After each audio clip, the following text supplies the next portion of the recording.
रहमानिर्रहीम। अस्सलाम वालेकुम नाज़रीन, खुश आमदीद है आपको मेरे चैनल पे। तो आज की कहानी शुरू करते हैं। ये वाक़या है हज़रत दाऊद अलैहिस्सलाम के अहद में पेश आया, जब एक कबीले ने कौम बनी इसराइल से अलहदा होकर दरिया के किनारे अपने रहने के वास्ते मकान बना लिए।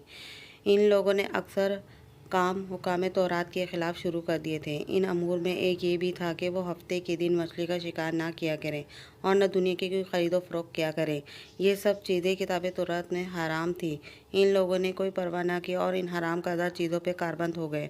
जब इस कौम ने अल्लाह ताला की नाफरमानी शुरू की तो फिर इनकी आजमाइश के वास्ते अल्लाह ताला ने दरिया की मछलियों को हुक्म दिया कि हफ्ते के दिन दरिया से निकलकर साहिल पर आकर अपना खेल कूद में मशगूल रहें और बाकी दिनों में दरिया में जाएं। बस खुदावंद ताला के हुक्म से मछलियां हफ्ते के दिन दरिया से निकलकर किनारे पर आकर फिरती रहती और हफ्ते के अलावा दूसरे दिनों में दरिया के अंदर चली जाती। आखिर यहूदियों ने इनको देखकर लालच से एक हलीला किया कि उन्होंने दरिया के किनारे पर नहर खोद कर वहाँ से अपना जाल डाला, क्योंकि हफ्ते के दिन मछलियाँ दरिया से आकर खेल कूद के बाद दोबारा दरिया में वापस चली जाती थीं। आखिर वो सब हफ्ते के दिन नहर में जाल डालकर रखते और सुबह उठकर इतवार के दिन मछलियों को अपने ज़रूरत और आरज़ू के मुताबिक पकड़ लिया करते और खा लेते। उन्होंने अपनी इस दानशी से हीला किया कि दरिया के किनारे से पानी काट कर मछलियाँ वहाँ से आकर रहें, लेकिन इनका ये हीला भी काम ना आया और मछलियाँ इतवार से पहले ही वहाँ से निकल के वापस दरिया में चली जाती। फिर इन लोगों से रहा न गया और हफ्ते को अपनी निकाली हुई नहर का रास्ता भी इन मछलियों के लिए बंद कर देते और इतवार के दिन सुबह इसी नहर से मछलियाँ पकड़ कर खा लेते और अपनी इसी काम की वजह से अल्लाह को चकमा देते। लेकिन अल्लाह तो इनकी ताबीरों को खूब जानता था। वो जैसा कर रहे थे वो अपने लिए अज़ाब इलाही को दावत दे रहे थे।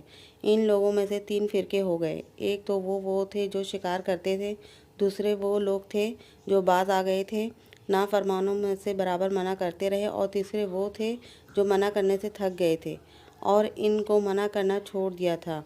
लेकिन वो बेहतर थे जो बराबर मना करते रहे और मना करने वालों ने शिकार करने वालों से मिलना छोड़ दिया और कहा कि क्यों नसीहत करते हो उन लोगों को जिनको अल्लाह हलाक करे या इन पे अजान मुसल्लत करे। तो वो लोग ये सुनकर इनसे बोले कि तुम हमको डराते क्यों हो? हम हर एक से ज़्यादा ताकतवर है, हमारा कोई कुछ नहीं बिगाड़ सकता। जब वो लोग नाफरमानी से बाज ना आए तो अल्लाह का अज़ाब का दिन आ पहुँचा। एक दिन सुबह को उठे तो दूसरों की आवाज़ आने सुनी तो दीवार से चढ़कर देखा तो हर घर में बंदर नज़र आ रहे थे और इनकी ये कैफियत थी कि वो आदमी को पहचान के अपनी कुर्बत वालों को पाँव और अपने सर रखते और पाँव को चाटने लगते। भला आखिर अपने बुरे हाल से 3 दिन में सब के सब मर गए। ए मोमिनो, नाफरमानी के सबब खुदावंद कुद्दूस के हुक्म से बनी इसराइल के चेहरों को मस किया गया, लेकिन इनकी शक्लें बंदरों जैसी हो गईं। और हम लोग चूँकि ख़त्मुन नबी के उम्मती हैं, इसलिए इस ज़माने में जो गुनाह बा खुद हज़ूर सल्लल्लाहु अलैहि वसल्लम की दुआ के वजह से हमारे चेहरे मस नहीं किए गए। कुरान मजीद में इस वाक़े का ज़िक्र भी आया है और इनसे हाल पूछे इस बस्ती का कि दरिया किनारे थी, जब वो हफ्ते के बारे में हद से बढ़ गए।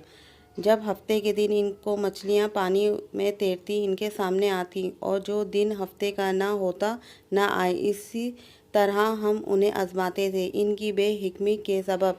और जब इनमें से एक गुरु ने कहा, क्यों नसीहत करते हो इन लोगों को जिन्हें अल्लाह हलाक करने वाला है या इन्हें सख्त अजाब देने वाला है? फिर जब उन्होंने ममनुआत के हुक्म से सरकशी की, हमने इनसे फरमाया हो जाओ, बंदा धत्कारते रहो। और आज की आपको ये वीडियो मेरी कैसी लगी मुझे कमेंट्स करके ज़रूर बताइएगा और प्लीज़ मेरे चैनल को सब्सक्राइब ज़रूर करिएगा। Thank for watching my video.